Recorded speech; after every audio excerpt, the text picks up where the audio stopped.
के चैनल के माध्यम से बताना चाहता हूँ कि हम उत्तर प्रदेश का बदला दिल्ली में लेंगे। उत्तर प्रदेश के लोग दिल्ली के अंदर बहुत ज़्यादा संख्या में रहते हैं, तो अब हम जब से दिल्ली का रिजल्ट आया है तो उसको जगह जब क्षेत्र हम लोग जा रहे हैं, प्रभारी साहब और हम लोग, तो वहाँ की जो जनता है ना, वो कह रही है कि अब हम लोग पूरे से सतर्क हैं और उत्तर प्रदेश का बदला दिल्ली के अंदर हालात हम लेकर के रहेंगे। पूरी तरह से दृढ़ संकल्प लेकर के दिल्ली के लोग खड़े हैं। हम बस आपके सपनों की बात सभी पार्टियां कर रही हैं, बसपा इसमें क्या विशेष कर रही है? नमस्कार, मेरा नाम है सुरेंद्र सिंह और आप देख रहे हैं एसएम न्यूज़। हमारे साथ दिल्ली के वो शख्सियत हैं जिन्होंने वोट बैंक को जीरो से हीरो बनाने का काम करा। स्वागत है सर आपका हमारे चैनल में। सिंह साहब थैंक यू सर। जी, सीधा सवाल कि उत्तर प्रदेश की राजनीति को कहाँ देखते हैं? अश्क से फर्श पर आ गई है बसपा, क्या कहना चाहेंगे? आज से फर्श पर नहीं है, ये मिशन और मूवमेंट है बहुजन समाज पार्टी। वो ना कभी ख़त्म हुआ है, ना मरा है, ना मरेगा जी। ये साजिश के तहत एक रणनीति बनाई गई है जिसमें हम लोगों को घेरा गया है, मगर आज भी हमारा जो वोटर है, जो हमारा सपोर्टर है, वो आज भी अपनी जगह पे खड़ा है। और क्योंकि इस तरह का जो यहाँ का मीडिया है, उसने इस तरह का वो बनाया है, सिस्टम बनाया है कि एक आम आदमी को गुमराह करने का काम किया है। और लोगों ने, मीडिया ने प्रचारित किया कि बहुजन समाज पार्टी बीजेपी की बी टीम है और यदि बहुजन समाज पार्टी कुछ सीट लेके आती है तो बीजेपी से मिलकर सरकार बनाएगी जी। तो यहाँ पर लोग ने, जो मुस्लिम समाज के लोग संख्या में हैं, ओबीसी के लोग, और उसके साथ साथ हमारे लोगों ने भी ये सोचा जी कि बीजेपी को किसी भी कीमत पर नहीं आने देना है जी। तो वो यदि मुस्लिम वोटर जो एक मतलब अच्छी खासा उत्तर प्रदेश में वोट है जी। सिंह साहब, मैं आपसे सीधा सवाल करूंगा। लोग निराश हैं काफ़ी, मतलब जिन्होंने उन्होंने काम करा था उस तरीके के अनुकूल उनके परिणाम नहीं आए हैं, तो क्या बहन जी की झोली आप दिल्ली में विजयी करके दे पाएंगे? क्या कहना चाहेंगे दिल्ली के बारे में? कितनी सीटों पर अपने आप को विजयी देखते हैं? किस तरीके से रणनीति है वह सारी बताएं, क्योंकि दिल्ली के चुनाव बहुत नज़दीक हैं। दिल्ली में हमारी पूरी तैयारी है और मैं आपको ये आपके चैनल के माध्यम से बताना चाहता हूँ कि हम उत्तर प्रदेश का बदला दिल्ली में लेंगे जी।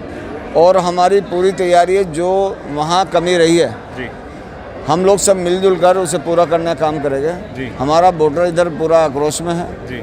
और उन्होंने ठान लिया है कि हर कीमत पर हमें इधर अपना बढ़िया बेहतर प्रदर्शन करना है जी। तो उसमें हम लोग लगे हैं। लगभग हमने 100 से ज़्यादा प्रत्याशी इधर मतलब चयनित कर लिए हैं जी। और अभी सांसद साहब हमारे बीच में इंजीनियर रामजी गौतम जी इधर आ गए हैं जी।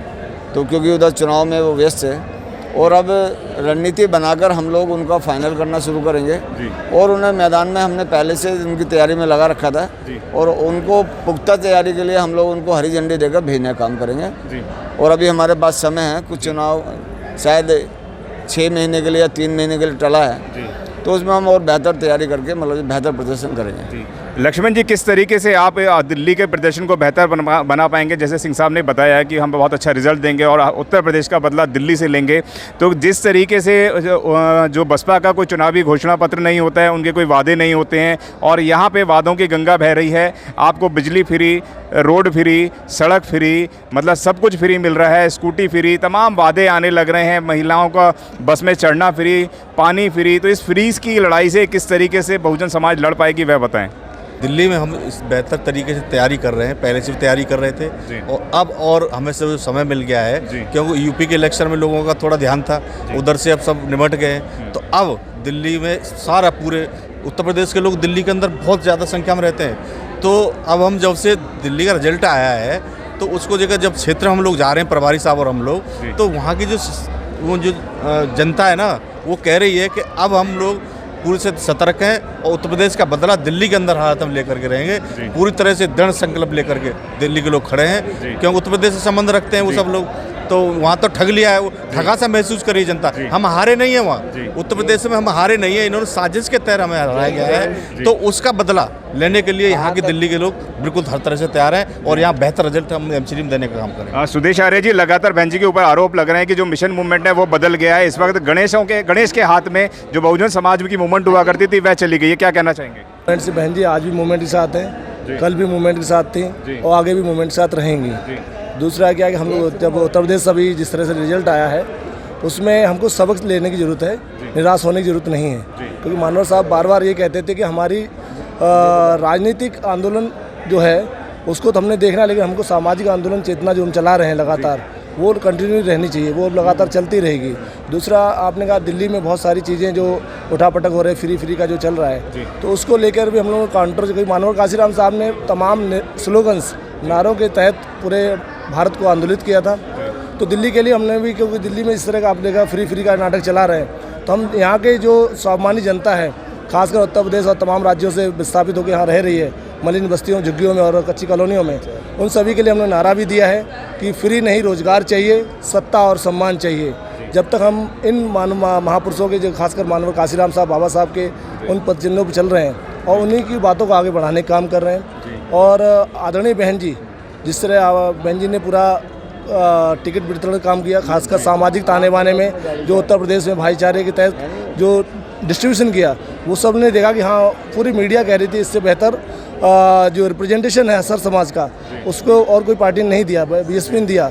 अब लोगों को समझ में नहीं आया तो इसमें बहन जी गलती नहीं है। हाँ, जहाँ जहाँ कमियाँ रह गई हैं उसमें आपने कहा जिस तरीके से समझ में नहीं आया तो किस तरीके से दिल्ली में समझा पाएंगे लोगों को, वह बताएं, क्योंकि आप दिल्ली की लड़ाई लड़ते हैं, दिल्ली से बात करते हैं, क्या कहेंगे? देखिए, दिल्ली में अब लोगों को समझ तो है, 70 साल में दिल्ली में कौन लोग बैठे हैं, और हम उनसे वही सवाल तो करेंगे, भाई 70 साल में आपने कांग्रेस, भाजपा, आम आदमी पार्टी को लगातार दे रहे हैं, और उत्तर प्रदेश में जब हमने 4 बार सरकार बनाई तो हमने स्थापित भी किया कि बीएसपी कैसे सरकार चलाती है। अगर आप लोग वाकई में ईमानदारी से बाबा साहब और मानवर साहब के सपनों को पूरा करना चाहते हैं तो बीएसपी को अगर मजबूती से उत्तर प्रदेश में एक बार मौका देंगे तो ये हम, बाबा साहब के सपनों की बात सभी पार्टियां कर रही हैं, बसपा इसमें क्या विशेष कर रही है? 1984 से पहले तो कोई नहीं करता था। 1984 के बाद हमने जब इतिहास पढ़ा तो तमाम जो राजनीतिक पार्टी जिनका आप नाम ले रहे हैं सो कॉल्ड, वो सभी लोग बाबा साहब के नाम पर तमाम तरह के झूठे प्रलोभन, वादे और तमाम तरह के आयोजन करने लगे। उससे पहले नहीं करते थे। 1900 सच्चे वादों को कैसे स्पष्टीकरण कर पाएंगे वह बताएं। स्पष्टीकरण साफ है। देखो, 1990 में बाबा साहब अम्बेडकर को 40 साल बाद भारत रत्न मिलता है, तो साफ नियत में खोट है। कांग्रेस और भाजपा, आम आदमी पार्टी है, आप तमाम तरह के म्यूजिकल प्रोग्राम चला रहे हैं। बाबा साहब का जो प्रोग्राम है या जो उनका सिद्धांत है म्यूजिकल प्रोग्राम से नहीं चलने वाला, एजुकेशंस, एजिटेशंस और ऑर्गेनाइजेशन से, इन तीनों चीज़ों के साथ हम समावेश के साथ काम कर रहे हैं। और युवाओं का खासकर पूरे आंदोलन आपने देखा होगा, लास्ट 5 साल में जीत हार एक अलग मानक है, लेकिन युवाओं का जितनी ताकत से आदरणीय बहन जी ने जो कहा रिप्रेजेंटेशन दिया जाएगा, तो तमाम तरह के युवा उत्तर प्रदेश में, चाहे भारत के तमाम कोनों में, राज्यों में लगाए जा रहे हैं और उनको मूवमेंट साथ जोड़ा जा रहा है। ये मूवमेंट आपने केजरीवाल की बात करी, पंजाब के अंदर भी उन्होंने कहा है कि बाबा साहब का फोटो और शहीद भगत सिंह का फोटो होना चाहिए। दिल्ली के अंदर भी वह बाबा साहब की बात कर रहे हैं। बहुजन समाज पार्टी शुरू से ही महापुरुषों की बातों की विचारधाराओं को आगे बढ़ाने का कार्य करती है, तो कैसे लोगों को स्पष्टीकरण कर पाएंगे कि कौन बाबा साहब की बात कर रहा है? इस वक्त लोग भ्रमित हो गए हैं बहुत ज़्यादा, जिस तरीके से उत्तर प्रदेश के अंदर वोट बैंक कम हुआ है। क्या कहना चाहेंगे, किस तरीके से वोटों को लुभा पाएंगे, अपने वोट बैंक को कन्वर्ट कर पाएंगे भीड़ को? देखिए, अपने केजरीवाल की बात की, तमाम लोगों की बात की, ये लोग पहले भी थे, अभी भी हैं, और यही केजरीवाल है जिसने कॉन्स्टिट्यूशन में यहाँ पर 2005 में जेएनयू में बैठकर आरक्षण के विरोध में धरना प्रदर्शन किया था। यही केजरीवाल है जो यहाँ कॉन्स्टिट्यूशन क्लब में अभी पीछे एक सभा में कहता है कि मैं बाबा साहब की तमाम बातों से सहमत हूँ, लेकिन आरक्षण और तमाम जो अधिकार दिए दलितों पिछड़ों को, उनसे मैं सहमत नहीं हूँ। तो यहाँ पर उसने कोई तस्वीर और फोटो क्यों नहीं लगाई? जब 5-7 साल से सरकार में है, वहाँ जाकर जब 35% जो लोग हैं, खासकर दलित समाज को गुमराह करने के लिए चला गया, और वहाँ पर एक तरफ भगत सिंह को ले रहा है, तो बाबा साहब को ले रहा है, तो कहीं ना कहीं लोगों को समझना पड़ेगा ये गुमराही वाला व्यक्ति है।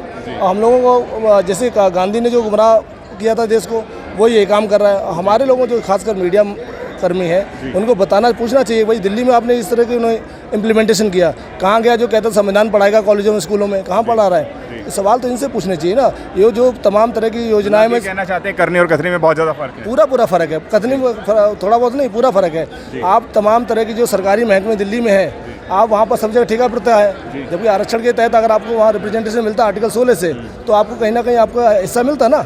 आज क्या हो रहा है, कहीं 5,000, 2,000, 10,000 में आपके जो पात्रता वाले छात्र हैं उनको 2,000, 5,000, 10,000 के द्वारा रेड लाइट और तमाम जगह पर खड़ा किया जा रहा है। इनका पूरी तरह आपको कॉन्स्टिट्यूशन के खिलाफ काम कर रहा है। तो तमाम चीज़ों पे हमको फोकस करना चाहिए, बात करनी चाहिए।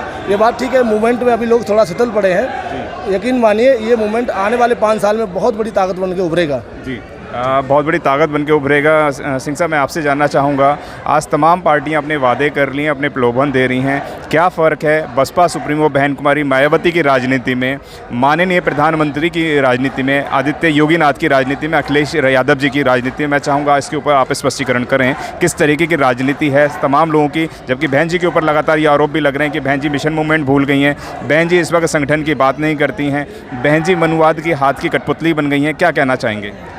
देखिए, मैं आपको ये बताना चाहता हूँ कि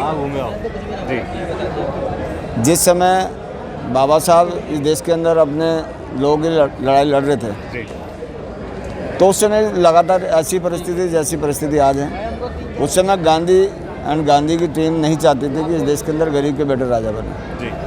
तो उस समय उन्होंने भी स्पष्ट कहा था कि भाई दाई में और माई में हमेशा अंतर रहेगा।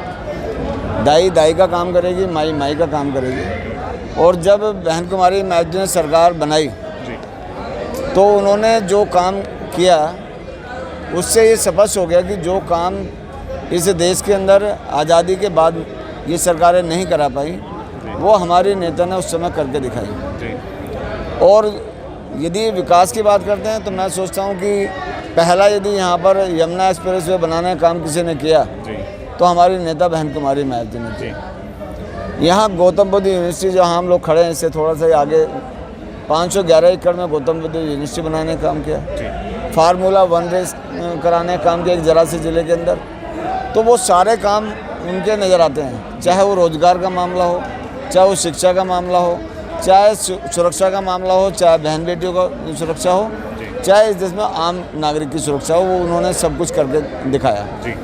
और ये लोग आज आप देखते हैं कि उत्तर प्रदेश में या देश के किसी भी कोने में जहाँ से भी आवाज़ आती है, हमारी बहन बेटियों पर अन्याय अत्याचार होता है। और कुछ लोग तो चुटकियाँ लेते हैं कि भाई लड़के हैं, गलतियाँ कर देते हैं। तो ये जो अंदाज़ है उनका, वो कभी भी इस गरीब समाज के हित में नहीं हो सकता। इसलिए लोगों को जो बाबा साहब की सोच थी, जो मानवर कांशीराम साहब की सोच थी, जिस पर आज बहन कुमारी मायावती ये पहरा दे रही हैं कि वोट हमारा राज तुम्हारा नहीं चलेगा, नहीं चलेगा।